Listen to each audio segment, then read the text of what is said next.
அதன் பிறகு கோகுலத்தின் சார்பில் கம்சனுக்கு செலுத்த வேண்டிய வரித்தொகையை செலுத்த நந்தகோபர் மதுராபுரி வந்தடைந்தார். அவரை வசுதேவர் சந்தித்தார்.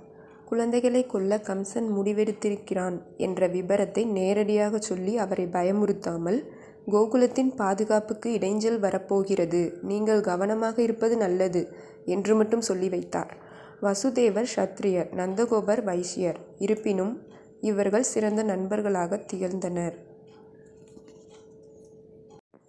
தன் நண்பர் தனக்கு தந்த எச்சரிக்கையை மறக்காத நந்தகோபர் மிக கவனமாகவே இருந்தார்.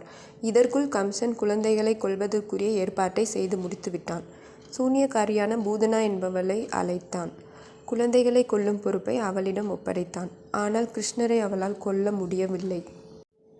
நாட்கள் கடந்தன. கிருஷ்ணருக்கு 1 வயதானது. இந்த நிகழ்வை யசோதா மிகச் சிறப்பாக கொண்டாடினாள்.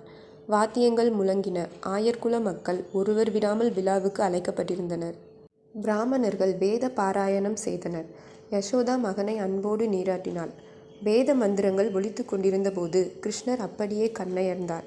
யசோதை குழந்தையை மடியில் வைத்திருந்தாள். குழந்தை உறங்கிவிட்டதால் ஒரு பட்டு மெத்தையை தரையில் விரித்து ஒரு வண்டியின் கீழே நிழலில் குழந்தையை படுக்க வைத்தாள்.